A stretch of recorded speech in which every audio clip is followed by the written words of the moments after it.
మరి గొప్ప గొప్ప వాళ్ళంతా భోజనానికి కూర్చున్నప్పుడు ఎవరు వడ్డిస్తారండి? పెద్ద పెద్ద వాళ్ళు, గొప్ప గొప్ప వాళ్ళు ఆ యొక్క భోజనం యొక్క డైనింగ్ టేబుల్ అంటారా, భోజనపు బల్ల అంటారా, ఆ యొక్క బల్ల దగ్గర భోజనానికి కూర్చున్నప్పుడు వారికి ఎవరు వడ్డిస్తారు? అక్కడున్న పని వాళ్ళు అక్కడ కూర్చున్న ఆ గొప్ప వారికి భోజనాలు వడ్డిస్తూ ఉంటారు. మరి నా ముందు మరి మా సండే స్కూల్ టీచర్ సువాన్ ఆంటీ, మా యొక్క సండే స్కూల్ టీచరు, మరి రాజారావు అంకులు, గొప్ప అభిషక్తులు మరి మన మధ్యలో ఉన్నారు. ఈరోజు ఈ యొక్క ఆత్మీయ ఆహారము, మరి శారీరక ఆహారము పెద్దవాళ్ళు కూర్చున్నప్పుడు పని వాళ్ళు వడ్డిస్తారు. మరి ఈ యొక్క ఆత్మీయ ఆహారము మరి గొప్పవాళ్ళు ఈ చోట ఉన్నారు కాబట్టి అల్పునైన నాకు ఈ యొక్క అవకాశాన్ని దేవుడు అనుగ్రహించాడు. కొన్ని నిమిషాలు దేవుని యొక్క వాక్యాన్ని మనము చూసుకుందాం. యెషయా గ్రంథము 43వ అధ్యాయము 18వ వచనము చదవచ్చు. యెషయా గ్రంథము 43వ అధ్యాయము 18వ వచనం నుంచి 19 వరకు. మునుపటి వాటిని జ్ఞాపకం చేసుకొనకుడి, పూర్వకాలపు సంగతులను తలంచుకొనకుడి. ఇదిగో నేను ఒక నూతన క్రియ చేయుచున్నాను, ఇప్పుడే అది మొలుచును, మీరు దానిని ఆలోచింపరా? నేను అరణ్యంలో త్రోవ కలుగజేయుచున్నాను, ఎడారిలో నదులు పారజేయుచున్నాను. చాలా ఇక్కడ ఒక అద్భుతమైన మాట దేవుడు రాయించాడు. ఏమంటున్నాడు అంటే, మునుపటి వాటిని జ్ఞాపకము చేసుకొనకుడి, పూర్వకాలపు సంగతులను తలంచుకొనకుడి. ఇదిగో నేను ఒక నూతన క్రియ చేయుచున్నాను అంటున్నాడు. నేనంటాను, కొత్త జీవితాన్ని ప్రారంభించాలి అంటే ఆ పాత జ్ఞాపకాలు విడిచిపెట్టాలా? మరి కొత్త బట్టలు వేసుకోవాలి అంటే ఆ పాత బట్టలు తీసివేయాలా? కొత్త ద్రాక్షరసము పాత తిత్తుల్లో పోయటం కుదరదు. కొత్త ద్రాక్షరసము ఆ యొక్క కొత్త తిత్తుల్లోనే పోయవలసి ఉంటుంది. అదేవిధంగా ఈరోజు నీ జీవితంలో దేవుని యొక్క మహిమను నువ్వు చూడాలి అంటే, నీ జీవితంలో దేవుడు ఒక నూతన క్రియ చేయాలి అంటే, దేవుని చేతిలో ఒక బలమైన ఆయుధముగా, బలవంతుని చేతిలో ఒక బాణముగా నువ్వు వాడబడాలి అంటే, దేవుని యొక్క మంచితనమును, దేవుని యొక్క గొప్పతనమును అడుగడుగు నువ్వు అనుభవించాలి అంటే నీ యొక్క పాత జీవితాన్ని పాతేయాల. వెనక్కున్నవి మరిచి ముందున్న వాటి కొరకు వేగిరిపడమన్నాడు. బావిలో ఆ యొక్క పాత నీళ్లు తీసినప్పుడే కొత్త నీళ్లు అందులో వస్తాయి, కానీ ఆ నీళ్లు తీయకపోతే ఆ నీళ్లు పాడైపోతాయి. అందుకే పారే నీటిలో దోషము ఉండదు. కొత్త ఊపిరి నువ్వు పీల్చుకోవాలి అంటే ముందు పీల్చుకున్న ఊపిరి ఏం చేయాలా? విడిచిపెట్టాలా. శ్వాస లేకుండా నిమిషం మనం బ్రతకలేము. మరి శ్వాసను పీల్చుకోవాలి అంటే ముందు పీల్చుకున్నటువంటి ఆ యొక్క శ్వాసను నువ్వు విడిచిపెట్టాలా. అదేవిధంగా దేవుడు చెప్తున్నాడు, మునుపటి వాటిని జ్ఞాపకము చేసుకోబాకండి. గతం గురించి దేవుడు నిన్ను అడగడు. మన యొక్క గతాన్ని దేవుడు తన యొక్క వీపు వెనకాలేసుకుంటాడు. గతాన్ని దేవుడు గుర్తు, మీ పాపములను నేను ఎన్నడూ జ్ఞాపకము చేసుకునని బైబిల్లో ఒక చోట దేవుడు రాయించాడు. మరి ఎప్పుడు అంటే ముందు నువ్వు వాటిని విడిచిపెట్టినప్పుడు. మునుపటి వాటిని జ్ఞాపకము చేసుకోబాకండి, పూర్వకాలపు సంగతులను, ఎప్పుడో జరిగిపోయిన విషయాలు, అది ఏ పరిస్థితి అయినా, నమ్మక ద్రోహమే కావచ్చు, అన్యాయమే కావచ్చు, అవమానమే కావచ్చు, అపజయమే కావచ్చు, అది ఏదైనా కావచ్చు. నీ జీవితంలో జరిగినటువంటి అది ఏ రకమైన నష్టమైన కావచ్చు, అన్యాయమా, అపజయమా, అవమానమా, నమ్మక ద్రోహమా, అది ఏదైనా కావచ్చు. గతాన్ని బట్టి బాధపడబాకు, భవిష్యత్తును బట్టి నువ్వు భయపడబాకు. ఎప్పుడైతే నువ్వు నీ యొక్క గతాన్ని యేసయ్య దగ్గర విడిచిపెడతావో దేవుడు కొత్త జీవితాన్ని దేవుడు నీకు అనుగ్రహిస్తాడు. కానానుకి వెళ్ళాలి అంటే ఇజ్రాయిల్ ఏం చేయాలా? ఐగుప్తుని విడిచిపెట్టాలా. ఐగుప్తుని విడిచిపెట్టకుండా కానాను దేశానికి వెళ్ళటానికి, ఐగుప్తు అంటే లోకం. ఆ ఫరో రాజు దేనికి సాదృశ్యంగా ఉన్నా అంటే సైతానికి సాదృశ్యంగా ఉన్నాడు. కానా దేనికి సాదృశ్యముగా ఉందంటే పరలోక రాజ్యానికి సాదృశ్యం. కానా అంటే పాలు తేనెలు ప్రవహించే శ్రేష్టమైన దేశం, సారవంతమైన భూమి. మరి ఈ యొక్క శ్రేష్టమైన, ఈ సారవంతమైన ఈ యొక్క కానానులోనికి రావాలి అంటే ఇజ్రాయెల్ ఏం చేయాలంటే ఆ యొక్క ఐగుప్తుని విడిచిపెట్టాల. కానా ఐగుప్తుకి రాదు, కానీ ఐగుప్తులో నుంచి కానానికి వెళ్ళొచ్చు. ఒక బైక్ నడుపుతున్నావు, నువ్వు ముందుకి వెళుతున్నప్పుడు వెనక్కి చూసుకుంటూ ముందుకు నడిపితే ఏమవుతుంది? చాలా ఇంకా గంటలు వెళ్ళాల్సిన అరగంటలు వెళ్ళిపోతాం. ఎక్కడికన్నా మనం ఒక గంట ప్రయాణం పడుతుంది అక్కడికి వెళ్ళటానికి. చాలా స్పీడ్గా వెళ్ళాలా. అప్పుడు ఏం చేయాలా? చాలా స్పీడ్గా పోతే వెనక్కి చూసుకుంటూ ముందుకు వెళ్ళాలా. అప్పుడు తొందరగా వెళ్తామా? పైకి వెళ్తాం కదా. మనం ముందుకి సాగాలి అంటే వెనక్కి తిరిగి చూడకూడదు. నాగట్ట మీదే చెయ్యి పెట్టి వెనక్కి తిరిగి చూచువాడిన ఒక పాత్రుడు కాడు. కొంతమంది ఏం చేస్తారంటే ఆ యొక్క అయిపోయిన దాన్ని మాటి మాటికి గుర్తు చేసుకొని, వాళ్ళు నాకు మోసం చేశారు, వీళ్ళు నాకు అన్యాయం చేశారు, వీళ్ళు నాకు నష్టం చేశారు, నా గురించి వాళ్ళు అట్లా అనుకుంటున్నారు, నా గురించి వీళ్ళు ఇట్లా చెప్తున్నారు, ఇంకెవరెవరేమో చేస్తున్నారు, ఎవరేమో అనుకుంటున్నారు. ఈ మంది గురించి జీవితం అంతా కుమిలిపోతూ ఉంటారు. అదే మడి కట్టుకున్నట్టు బావిలో కప్పల్లాగా, దీపం కింద చీకట్లాగా మిగిలిపోతూ ఉంటారు. మనం బావిలో కప్పల్లాగా బ్రతికేది కాదు. దేవుడు మనల్ని కప్పలతో పోల్చలేదు. దేంతో పోల్చాడంటే పక్షిరాజుతో పోల్చాడు. మరి పక్షిరాజు రెక్కల చాపి పైకి ఎగురుతూ ఉంటుంది. మరి జరిగిపోయింది, అది ఇప్పుడు వస్తూ ఉంది, దాన్ని గట్టిగా పట్టుకున్నావు అని చేతితో పట్టుకున్నావు. ఎంతసేపు పట్టుకుంటావు? మా అంటే ఒక అరగంట, గంట, లేదా ఒక దినం అంతా. ఇంకెక్కువ చెప్పు పట్టుకుని చెయ్యి నొప్పి పడుతుంది, చెయ్యికి పనిచేయదు. వదిలిపెడితే ఆ పట్టుకున్న దాన్ని, ఏదైతే నువ్వు పట్టుకున్నావో ఆ పట్టుకున్న దాన్ని విడిచిపెడితే నొప్పిపోతుంది, చెయ్యి ఫ్రీ అయిపోతుంది. కొంతమంది ఇది నాది, అది నాది, ఇది లేకుండా నేను బ్రతకలేను, ఇది చూడకుండా నేను ఉండలేను, ఇంకా అదే నా జీవితం, అదే నా సర్వం అని చెప్పి పరిస్థితుల్ని ఆధారం చేసుకొని బావిలో కప్పల్లాగా బ్రతుకుతూ ఉంటారు. అది నీ ఆధారం కాదు, దేవుడు నీ యొక్క ఆధారమై ఉంటున్నాడు. మరి కొత్త జీవితాన్ని నువ్వు మొదలు పెట్టాలి అంటే పాత జ్ఞాపకాలు విడిచిపెట్టాలా. గతాన్ని సమాధి చేయాలా. సచ్చిన వాటిని సమాధి చేస్తాం. కొన్ని రోజులు అయిపోయిన తర్వాత మరల తొవి తీస్తే ఏం కనపడుతుందంటే వజ్రాలు కనబడవు, పురుగులు కనపడతాయి, కంపు కనపడుతుంది. మరి గతాన్ని మాటి మాటికి తవ్వుకుంటూ ఉంటే పుండయింది, శరీరానికి పుండయింది. ఏం చేయాలంటే రోజు అరగంటకు ఒకసారి దాన్ని రుద్దుతూ ఉండాలా, అరగంటకు ఒకసారి దాన్ని గోకుతూ ఉండాలా. తొందరగా మానుతుందా? లేదు. పుండైతే ఏం చేస్తాము? దెబ్బ తగిలింది ఏం చేస్తాము? మందు పూసి కట్టు కడతాం. 2 రోజులు 3 రోజులు అసలు ఆ కట్టే ఇప్పం. తర్వాత అప్పుడప్పుడు దాన్ని డ్రెస్సింగ్ చేసి కొన్ని రోజులు కట్టి దాన్ని పక్కన పెడతాం. మెల్లిమెల్లిగా గాయము మానుతుంది. నాకు దెబ్బ తగిలింది, నాకు రక్తం వస్తుంది, నాకు నొప్పి అవుతుందని చెప్పి పదే దాన్ని నువ్వు రుద్దుతూ ఉంటే, గోకుతూ ఉంటే సెప్టిక్ అవుతుంది, కుళ్ళిపోతుంది.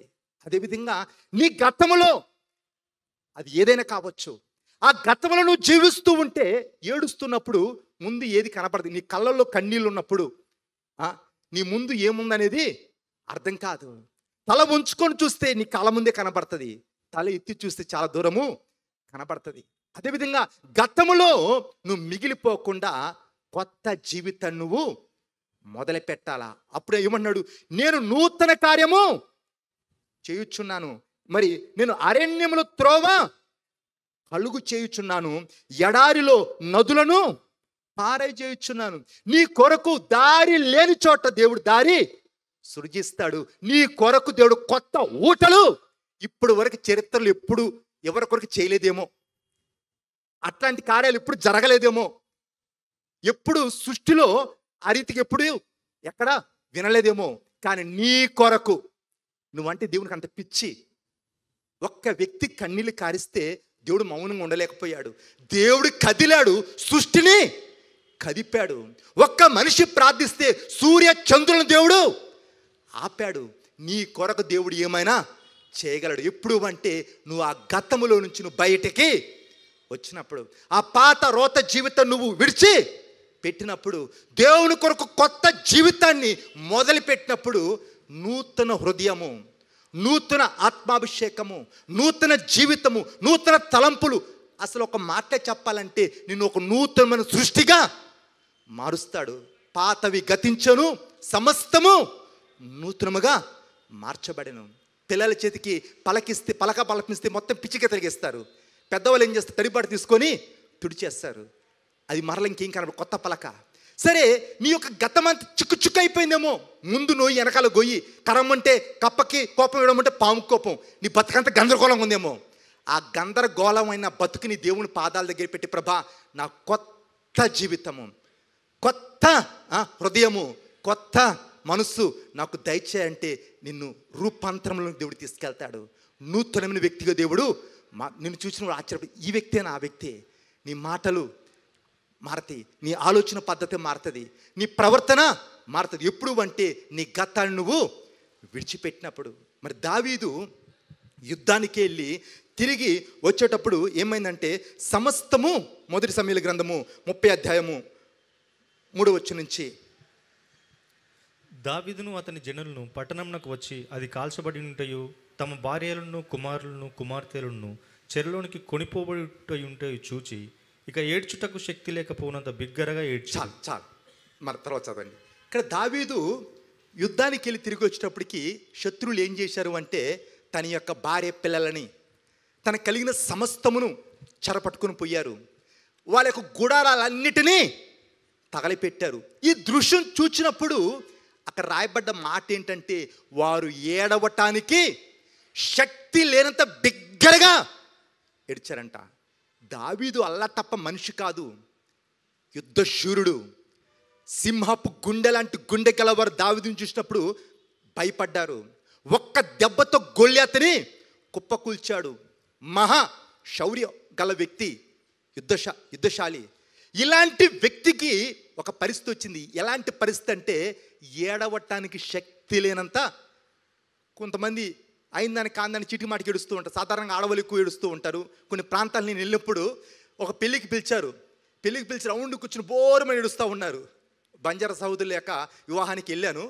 ఆడికి వెళ్ళినప్పుడు వాళ్ళందరూ కూర్చొని పెద్దగా ఏడుస్తున్నారు. ఏమైందమ్మా, ఏంది పెళ్ళి పెట్టుకొని ఈ యొక్క ఏడిపోయింది ఏమన్నా జరిగిందా అంటే, అన్న మా సాంప్రదాయం అన్న, మా ఆచారం అన్న, అట్లా ఎడవకపోతే తప్పు పడతారన్న. నేను అనుకున్నాను ఏమన్నా అయిందేమో, జరగకూడదు ఏమన్నా జరిగిందేమో, అందుకే అందరు కలిసి కూర్చొని ఏడుస్తున్నారేమో అని చెప్పి నేను అడావుడిగా అమ్మ ఏమైంది అని చెప్పిపోతే వాళ్ళు అంటున్నారు, అన్న ఇది మా యొక్క ఆచారం అన్న. మరి అక్కడ ఏడుస్తున్న మనుషులు మామూలు మనుషులు కాదు, యుద్ధ శూర్యులు. మరి ఎంత బిగ్గరగా ఏడుస్తున్నట్టు, ఎంత స్పష్టంగా దేవుడు, వాళ్ళు ఏడవటానికి శక్తి లేనంత బిగ్గరగా. అంటే ఇంక ఏడుతామంటే కన్నీళ్ళు రావట్లేదు, ఏడవటానికి కూడా ఓపిక లేదు. మరి ఈ దావీదు ఎవరు? ఒక అనామకుడా, అలాటప్ప మనిషా? ఈ దావీదు గురించి దేవుడు రాయించిన మాట, దావీదు ఎవరు అంటే నా హృదయానుసారి అంటాడు దేవుడు. దావీదు ఎవరు? దేవుని యొక్క హృదయానుసారి. ఈ దావీదు ఎవరు అంటే దేవుని చేత అభిషేకించబడ్డ వ్యక్తి, సమూయేలు చేత అభిషేకించబడ్డ వ్యక్తి. ఈ దావీదు ఎవరు అంటే దేవునిలో ఉన్న వ్యక్తి. మరి దేవుని ప్రేమించి ఈ వ్యక్తికి, దేవుని చేత అభిషేకించబడి ఈ వ్యక్తికి వచ్చిన సమస్య ఎంత పెద్దదంటే, ఏడవటానికి శక్తి లేనంత బిగ్గరగా ఏడ్చే అంత పెద్ద సమస్య వచ్చింది. నేను ఆలోచించాను, దావీదు ఇంత దేవుణ్ణి ప్రేమిస్తూ ఉన్నాడు కదా, ఎందుకు ఇంత నష్టం జరిగింది దావీదు జీవితంలో? దేవుని హృదయానుసారిగా ఉంటూ ఉన్నాడు, దేవుణ్ణి ప్రేమించే వ్యక్తి. దావీదు దేవుని కృప గురించి వర్ణించినంత బైబిల్లో మరి ఏ భక్తుడు వర్ణించలేదు. ఎన్నో పాటలు కట్టి పాడాడు. దావీదు జీవితం ప్రత్యేకం. అందుకే యేసయ్య దావీదు వంశంలో పుట్టాడు. అందుకే యేసయ్య దావీదు కుమారుడు అని పిలువబడ్డాడు. దావీదు భక్తులందరిలో కల స్పెషల్ అని చెప్పొచ్చు. ఇంత ప్రత్యేకమైన ఈ యొక్క వ్యక్తి జీవితంలో ఎందుకు అంత భయంకరమైన పోరాటము? ఇంత అభిషక్తుడైన ఈ యొక్క వ్యక్తి జీవితంలో ఎందుకు ఆ యొక్క నష్టము? ఆలోచించినప్పుడు ఈ దావీదు ఏం చేసే, దావీదుకి ఉన్న ఒక అలవాటు ఏంటంటే యుద్ధానికి వెళ్ళిన ప్రతిసారి ఏం చేసేవాడు, దేవుని దగ్గర దావీదు యొక్క ఆ పద్ధతి, దావీదు యొక్క తీరే ఎలాంటిదంటే వెళ్తున్న ప్రతిసారి, యుద్ధానికి వెళ్ళే ప్రతిసారి దేవుని దగ్గర కనిపెట్టాడు. ప్రభా యుద్ధానికి వెళ్ళాలనా మానుకోవాలనా అని ప్రతిసారి దేవుని దగ్గర విచారించేవాడు. దేవుడు కొన్నిసార్లు వెళ్ళు అన్నాడు, కొన్నిసార్లు దేవుడు ఏమన్నాడు, ఆగు అన్నాడు. నాకు బలం ఉంది, జ్ఞానం ఉంది, వాడెంత వాడు లెక్క ఎంత, ఒక్క దెబ్బతో లేపేస్తానని చెప్పి దూసుకొని పోలే దావీదు. ఆయనకి ఎంత అనుభవం ఉన్నా యుద్ధంలో, ఎంత జ్ఞానం ఉన్నా, ఎంత బలం ఉన్నా, దావీదు ప్రతిసారి మీరు బైబిల్లో చదవండి, యుద్ధానికి వెళుతున్న ప్రతిసారి దేవుని దగ్గర విచారించాడు. వెళ్ళాలనా వద్దా. కొన్నిసార్లు దేవుడు వెళ్ళు అన్నాడు, కొన్నిసార్లు ఆగు అన్నాడు.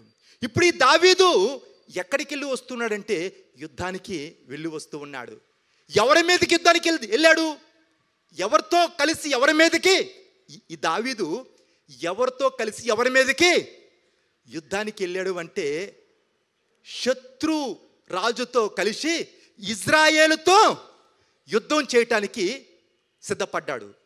చూడు, ఒక ఆత్మీయుడు, దేవుని హృదయానుసారి, దేవుని చిత్తము నెరవేర్చేవాడు ఆలోచన పద్ధతి మారిపోయింది. ఈ యొక్క ఫిలిష్తీయుల యొక్క రాజుతో చేతులు కలిపి, మరి ఈ ఫిలిష్తీయుల యొక్క రాజుతో కలిసి ఇజ్రాయేలు రాజుతోటి ఇజ్రాయేల్ పైన యుద్ధం చేయడానికి సిద్ధపడ్డాడు. ఆ మధ్య ఆంధ్రలో ఎలక్షన్స్ జరిగినాయి. ఒక్క వ్యక్తిని ఓడగొట్టడానికి అన్ని పార్టీలు ఏకమైనవి. అడిగారు, ఎందుకు మీరు అందరు కలిసి ఒక వ్యక్తి మీద పోతున్నారు, సపరేట్గా ఇండిపెండెంట్గా మీరు పోటీ చేయొచ్చుగా అంటే, మేము ఇండిపెండెంట్గా పోటీ చేస్తే ఆ వ్యక్తిని మేము ఎదుర్కోలేము, ఆ వ్యక్తిని మేము గెలవలేము, అందుకే మేము అందరం కలిసి అని ఓడగొట్టే మా యొక్క ధ్యేయము. మరి ఈ సౌల్ని ఎదిరించాలి, సౌల్ని ఓడగొట్టాలంటే దావీదు బలము సరిపోదు. ఒకప్పుడు సౌలు యొక్క వస్త్రాన్ని కత్తిరించినందుకు దావీదు నొచ్చుకున్నాడు హృదయంలో. ఏమంటాడు, దేవుడు అభిషేకించిన వాడిని నేను ముట్టను. ఒకటే కారణం. దావీదు పక్కనున్న వ్యక్తి అంటాడు, అయ్యా నువ్వు ఊమను, ఒక్క దెబ్బతో, ఒకే ఒక దెబ్బతో ఈయన పొడి చంపుతుంది, దరిద్రం పోతుంది. ఎంతకాలం ఎంట పెట్టుకొని ఆయన తరుగుతూ ఉంటాడు, నువ్వేం పరిగెత్తూ ఉంటావు, ఇంక ఏరే పని లేదా, సరే నువ్వేం చేయబాకు. ఇలాంటి సందర్భాలు నా జీవితంలో కూడా ఎదురని. అన్న నువ్వు ఊమాను, మేము చూసుకుంటామంటే, అరే నాయన తిరిగి నేను దేవునికి లెక్కప్ప చెప్పాలా, నా మనసాక్షిని చంపుకొని అలాంటి పనులు చేయలేను. ఈ దావీదు దగ్గర ఉన్న మనుషులు అంటున్నాడు. ఒకసారి సౌలు దగ్గర ఆ ఈటే ఉన్నప్పుడు దావీదు అన్నాడు, నువ్వు ఊమాను, ఒక్క దెబ్బతో నేల కరిపిస్తా అంటే వద్దు, ఆపాడు. ఏమన్నాడు, దేవుడే చూసుకుంటాడు, దేవుడు అభిషేకించిన వాడు నేను ముట్టను అన్నాడు. కానీ ఒక సమయానికి పరిగెత్తి పరిగెత్తి పరిగెత్తి విసిగిపోయి ఆలోచన పద్ధతి మారింది. ఏం చేశాడు అంటే, మరి ఆంధ్రలో అందరు కలిసి ఒక వ్యక్తి మీదకి పోయినట్టు ఈ శత్రువుతో చేతులు కలిపి ఇజ్రాయేల్ మీదకి యుద్ధానికి సిద్ధపడ్డాడు. ఇజ్రాయేల్ ఎవరు అంటే దేవునికి జ్యేష్ఠులు. దేవుడు తన నిబంధనని రద్దుపరచడు, తన నోట నుంచి వచ్చిన మాటని కొట్టివేయడు. ఇజ్రాయేల్కి దేవుడు ఇచ్చినటువంటి ఆ నిబంధన ఏంటంటే, మిమ్మల్ని దీవించువారు దీవించబడతారు, మిమ్మల్ని శపించువారు, అది వారికి దేవుడు ఇచ్చినటువంటి వాగ్దానము. వారు నిబంధన ప్రజలై ఉంటున్నారు. అది దావీదుకు కూడా తెలుసు. కానీ తెలిసి దేవునికి అప్పగించుకోకుండా ఏం చేశాడంటే తన యొక్క సుబుద్ధిని ఆధారం చేసుకున్నాడు. మన మధ్యలో ఉన్న సువానంటి ఒకరోజు ఒక సమస్యలో ఒక అద్భుతమైన మాట చెప్పింది, అయ్యా నువ్వు నీ సుబుద్ధిని ఆధారం చేసుకోబాకు, దేవుని యందు నమ్మకం ఉంచు, దేవుడే చూసుకుంటాడు. అద్భుతమైన మాట, విలువైన మాట అది. మరి ఇక దావీదు ఏం చేశాడు అంటే, మరి పరిస్థితులను వైపు చూచి దేవుని పైన పడకుండా, ఒకప్పుడు దేవుని పైన ఆధారపడే వ్యక్తి తన సుబుద్ధిని ఆధారం చేసుకొని, ఇంకా ఈ సౌలుతో నేను ఏగలేను, ఈ రీతిగా నేను అరణ్యంలో పరిగెత్తలేను, ఏదైతే అదైంది, ఈ సౌల్ని ఓడగొట్టాలా అని చెప్పి, మరి ఏం ఆలోచన తెలియదు. పరలోకంకి వెళ్ళిన తర్వాత అడుగుదాం దావీదుని పిలిచి, దావీదన్నా మరి ఒకప్పుడు గొలియాతు నువ్వే చంపావు కదా, మరి ఇప్పుడు ఎందుకు మరలా వాళ్ళతో చేతులు కలిపి మరి నీ యొక్క సహోదరులతో యుద్ధానికి సిద్ధపడ్డామని చెప్పి పరలోకం పోయిన తర్వాత అడుగుదాం. అప్పుడు ఏమైనా చెప్తాడేమో. సరే బైబిల్లో అన్ని దేవుడు రాయించలేదు. సరే మరి ఆయన సిద్ధపడ్డప్పుడు ఆ శత్రు రాజు యొక్క వ్యక్తులు గుర్తుపట్టేయమంటారు. ఈ వ్యక్తి ఎవరు నీకు తెలియదా? ఈ వ్యక్తి గురించి చెప్పిన మాట ఏంటి? సౌలు 1000 కొలిదిగాను, దావీదు 10,000 కొలిదిగా శత్రువులను హతమార్చరని చెప్పి గాన ప్రతిగానాలు చేశారు కదా. అలాంటి వ్యక్తిని మన అంటే పెట్టుకొని వస్తావు. మరి సడన్గా యుద్ధం జరుగుతున్నప్పుడు ఉల్టా అయితే పరిస్థితి ఏంది? ఆ వ్యక్తిని ఎక్కడి నుంచి వచ్చాడు అక్కడికి పంపించు. మరి అక్కడి నుంచి తిరిగి వచ్చేటప్పటికి శత్రువులు ఏం చేశారంటే దావీదు గుడారాలు తగలపెట్టి దావీదుకున్నదంతా ఒక్క రాంగ్ స్టెప్. నేను అంటాను, మరి సరైన సమయంలో సరైన తీర్మానం తీసుకోకపోతే, ఒక నాయకుడు ఒక్క తప్పుడు నిర్ణయం తీసుకుంటే, ఒక తప్పటి అడిగేస్తే దాని ప్రభావం ఎంత దూరమో పోతుంది ఎవరికి అర్థం కాదు. నిప్పు చిన్నదే, అడవికి అంటుకుందంటే దాన్ని ఎవరు ఆర్పలేము. వార్తలు వింటున్నాం, అమెరికాలో మంటలు అంటుకొని ఇప్పటికీ చల్లారట్లేదని చెప్పి మనం వింటూ ఉన్నాం. ఒకవైపు ఆడుతుంటే ఇంకోవైపు అంటుకొని పోతుంది. కట్టుకోవటం ఏళ్ళు పడుతుంది కానీ కూల్చుకోవటము క్షణం పట్టదు. ఈ దావీదు ఎవరితో స్నేహం చేశాడు అంటే చేయగొన్నటువంటి వ్యక్తులతో స్నేహము చేస్తూ ఉన్నాడు. దుష్ట సాంగత్యము మంచి నడవడిని చెరుపుతుంది. ఒక సహవాస దోషం అంటారు పెద్దవాళ్ళు. అన్న ఇది చర్చే కదా, నది చర్చే కదా, అక్కడ ప్రార్థన కదా, ఇక్కడ ప్రార్థన కదా, వాళ్ళు సేవకులు కదా, వీళ్ళు సేవకులే కదా, అందరు సేవకులే. కానీ తేడా అవుతుంది.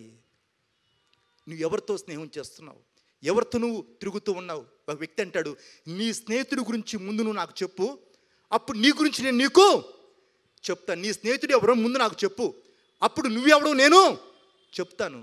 కొంతమంది దారి తప్పి వేరే వాళ్ళని దారి తప్పిస్తూ ఉంటారు. మన దైవజనుడు చెప్పినటువంటి మాట, వాళ్ళు దారి తప్పి వేరే వాళ్ళని దారి తప్పిస్తూ ఉన్నారు. మరి ఒక దావీదు తప్పడడిగి వేసినందుకు ఉన్నదంతా పోగొట్టుకున్నాడు, నష్టపోయాడు, తీరని కష్టాన్ని కొని తెచ్చుకున్నాడు. ఎలాంటి పరిస్థితి అంటే తనతో పాటు ఉన్నవాళ్ళు ఆ యొక్క 6వ వచనం చదవండి. దావీదు మిక్కిలి దుఃఖపడెను, మరియు తమ తమ కుమారులను బట్టి కుమార్తెలను బట్టి జనులకు అందరికీ ప్రాణం విసికినందున రాళ్ళు రువి దావీదును చంపుదము రండని వారు చెప్పుకొనగా. చూడండి, చదవండి, పూర్తి చేయండి. దావీదు తన దేవుడైన యెహోవాను బట్టి ధైర్యం తెచ్చుకొనెను. ఇక్కడ రాయబడ్డ మాట ఏంటిది? అప్పుడు దాకా తన చుట్టూన్న వాళ్ళు నా అనుకున్న వాళ్ళే ఏమైపోయారు? పక్కలో బల్లెల్లా తయారయ్యారు.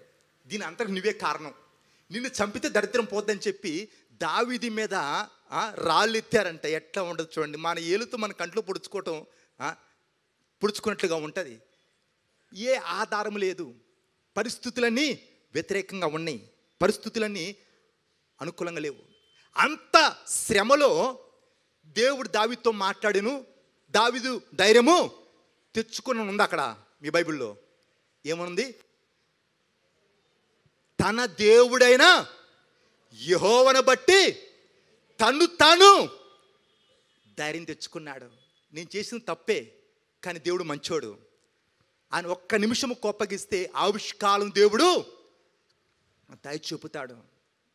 మరి నిజంగా దేవుడు నా పక్షాన కార్యం చేస్తాడని చెప్పి మనుషులైతే నమ్మించి గొంతుకొస్తారు కదా, నమ్మక ద్రోహం అంటారు. ఈ మనుషులు కాదు నా ఆధారము, లేదా నా బలం కాదు, నా బలాన్ని నమ్ముకొని మనుషులు నమ్ముకొని నష్టపోయాను. దేవుడు నన్ను సిగ్గుపరచాడు, దేవుడు నా ఆధారం అని చెప్పి. ఎందుకంటే దేవుని గురించి దావీదుకు తెలుసు, దేవునితో ఉన్న వ్యక్తి కాబట్టి. ఏం చేశాడు అంటే అంతా పోయిన వేళ, ఆస్తి పోయింది, భార్య పిల్లలు చెరపట్టబడిపోయారు, వాళ్ళు బతుకున్న చచ్చిపోయారు తెలియదు. అంత శూన్యం, ఏమీ లేదు, అంత బూడిద. ఒక మాటలు చెప్పాలంత బూడిద ఉంది అక్కడ. ఆ పరిస్థితిలో దావీదు ఏం చేసినంటే తన దేవుడైన యెహోవాను బట్టి. ఈరోజు సైతాను అన్ని విధాలుగా నేను పిండేశాడేమో, నలిపేశాడేమో అంటావు. అన్నాకి నాకు బ్రతుకు లేదన్నా, బ్రతికే ఛాన్స్ లేదన్నా, బ్రతకడానికి ఏ దారి నాకు కనిపించట్లేదు. సైతాను నేను ఎంత తొక్కేయాలనో, నేను ఎంత నలిపేయాలనో, నేను ఎంత పిండేయాలనో అంతగా నువ్వు పిండపడ్డావేమో. కానీ ఈరోజు ఆయన రాయబారికి నేను చెప్తూ ఉన్నాను, దేవుని బట్టి ఆశ తెచ్చుకో. దావీదు వలె దేవుని బట్టి ధైర్యము తెచ్చుకో. 500 నోటు దాన్ని నలిపిన, కాలు కిందేసి తొక్కిన, తీసి చెత్త డబ్బాలో పడేసిన దాని యొక్క విలువ ఏమైనా తగ్గుతుందా? 500 నోటు తీసి నలిపినంత మాత్రం దాని విలువ మారుతుందా? కింద కాల కింద వేసి దాన్ని తొక్కాం, మారుతుందా? దాన్ని తీసి చెత్త డబ్బాలో పడేసాం, దాని విలువ తగ్గదు. నువ్వు దేవునికి ప్రియమైన వ్యక్తివి. నిన్ను దేవుడు తన రక్తముతో కొన్నాడు, నీ కొరకు తన ప్రాణము పెట్టాడు. నువ్వు ఆయన సొత్తు. నువ్వంటానికి పిచ్చి. నీ కొరకు దేవుడు ఏమని చేస్తాడు? ఎప్పుడు అంటే నిన్ను దేవునికి పూర్తిగా అప్పగించుకొని దేవుని బట్టి ఆశ తెచ్చుకుని, అన్న ఇంక నేను బ్రతకలేనన్నా, ఇంక చావి నాకు కరెక్ట్ అన్నా, ఇంక చచ్చిపోతానన్నా, నాకు వద్దని నీ జీవితం. చచ్చిపోయి నువ్వేం సాధించలేవు. బ్రతికి దేవుని కొరకు చరిత్రను సృజించు. ఆ రోజు దావీదు అనుకుంటే ఈరోజు దావీదు గురించి మనం మాట్లాడుకునే వాళ్ళమే కాదు. అందరూ పోయారు, ఉన్న వాళ్ళంతా నాకు ఉల్టా అయ్యారు. ఇంక నేను ఎవరి కొరకు బతకాలి, దేని కొరకు బతకాలా? వాళ్ళు చంపడం కాదు, నేనే చస్తా అని చెప్పి పోయి నువ్వే గోయో చూసుకుంటే దావీదు చరిత్ర క్లోజ్ అయిపోతుండే. కానీ అంత పోగొట్టుకున్న వేళ దేవుని బట్టి ధైర్యము తెచ్చుకున్నాడు, యుద్ధానికి వెళ్ళాడు. వెళ్ళిన తర్వాత మరి చూడండి, 1 సమూయేలు 30 అధ్యాయము 19వ వచనము. కుమారులేమి కుమార్తెలేమి దోపుడు సొమ్మేమి వారు ఎత్తుకొని పోయిన దాని అంతటిలో కొద్దిదేమి గొప్పదేమి ఏది తక్కువ కాకుండా దావీదు సమస్తమును రక్షించెను. హల్లెలూయా. ఏది తక్కువ కాకుండా దావీదు ఏం చేసినట్ట? సమస్తమును. ఎప్పుడు, ఏ పరిస్థితిలో? సర్వము కోల్పోయింది. సాక్ష్యం పోయింది, ఆరోగ్యం పోయింది, ఐశ్వర్యం పోయింది, అంతా పోయింది, అంతా శూన్యము. ఆ పరిస్థితిలో దేవుని బట్టి ధైర్యం తెచ్చుకొని యుద్ధానికి వెళ్ళాడు.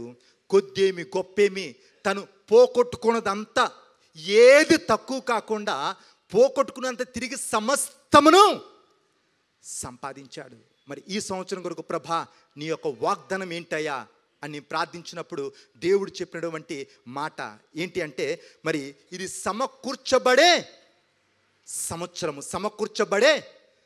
అనేక మంది భక్తులు ప్రవచిస్తూ ఉన్నారు, అనేక మంది భక్తులు చెప్తున్నారు, మనం వరుసగా వింటూ ఉన్నాం. మరి నీ జీవితంలో ఇప్పటి వరకు ఏదైతే నువ్వు పొందుకోలేదో, ఎన్నో విషయాల కొరకు నువ్వు ప్రార్థించుండొచ్చు. అది చే ప్రభా, ఇది చే ప్రభా, అది కావాలి, ఇది కావాలా, ఎన్నెన్నో వాటి కొరకు నువ్వు దేవుని సన్నిధిలో కనిపెట్టుండొచ్చు. లేదా సైతాను, దుష్టుడు, అపవాది నీ నుండి అనేకమని దొంగిలించుండొచ్చు. అది ఆరోగ్యమే కావచ్చు, ఐశ్వర్యమే కావచ్చు, నీ యొక్క సంతోషమే కావచ్చు, నీ యొక్క సమాధానమే కావచ్చు, అది ఏదని కావచ్చు.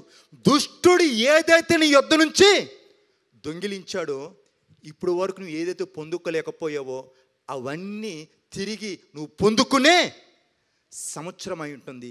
ఇది సమకూర్చబడే సంవత్సరం అయి ఉంటుంది. యెషయా గ్రంథము 61 అధ్యాయము 7వ వచనము. యెషయా గ్రంథము 61 అధ్యాయము 7వ వచనము. మీ అవమానమునకు ప్రతిగా రెట్టింపు ఘనతను ఏమన్నాడు? మీ యొక్క అవమానమునకు ప్రతిగా ఏమన్నాడు? రెట్టింపు. హల్లెలూయా. మెలుగుతూ ఉన్నందరూ ఒకసారి హల్లెలూయా చెప్తారు. హల్లెలూయా. మీ అవమానమునకు ప్రతిగా ఏమన్నాడు? ఇంతకాలము అనవసరమైన వాటిలో నువ్వు చిక్కున్నావేమో, అనేక విధాలుగా నువ్వు నలిగిపోయావేమో, ఇంక తలెత్తుకొని తిరగలేని పరిస్థితి దాపరించిందేమో. దేవుడు నీకే చెప్తున్నాడు ఏమన్నంటే, నీ అవమానమునకు ప్రతిగా రెట్టింపు ఘనత. నీ అవమానం ప్రతిగా రెట్టింపు ఘనత. నువ్వు కోల్పోయినవి తిరిగి సమకూర్చుకునే సంవత్సరం. మిడతలు, చెడ పురుగులు, గొంగళ పురుగులు తినేసిన పంట తిరిగి మరలా అనుగ్రహిస్తాను అన్నాడు.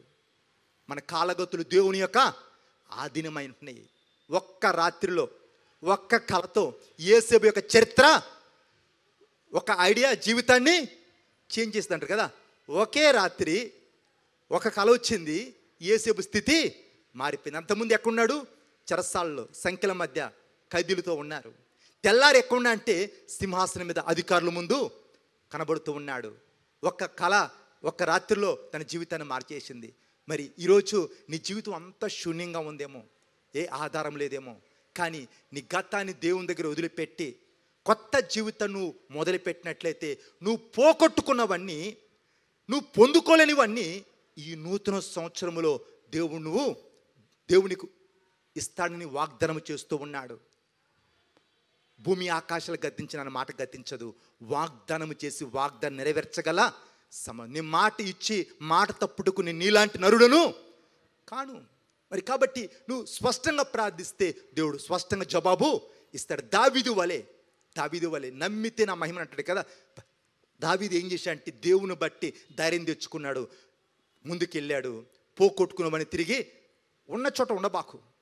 దేవుడు ఎవరు తోడుగా ఉంటాంటే కూర్చున్న వాళ్ళక, పని చేసే వాళ్ళకి, నడిచే వాళ్ళకంటే పని బాట లేకుండా తిని కూర్చున్న వాళ్ళకి దేవుడు తోడుగా ఉన్నాడు. కానీ కష్టపడి చేతులు దేవునికి చాలా ఇష్టము. కదిలే వారికి దేవుడు తోడుగా ఉంటాడు భక్తుడు. దేవుడు ఎవరికి తోడుగా ఉంటాడంటే కదిలే వారికి దేవుడు తోడుగా ఉంటాడు. మరి మన బ్రదర్స్ అంతా ఒక సైన్యములాగా చిన్నవాళ్ళు మొదలుకొని పెద్దవాళ్ళ వరకు మరి పోస్టర్లు అంటించాలంటే మరి సిటీలో దాదాపు సగం వరకు అవుటర్ రింగ్ రోడ్ల వరకు వెళ్ళి మన వాళ్ళు మధ్యరాత్రి అంటించారు.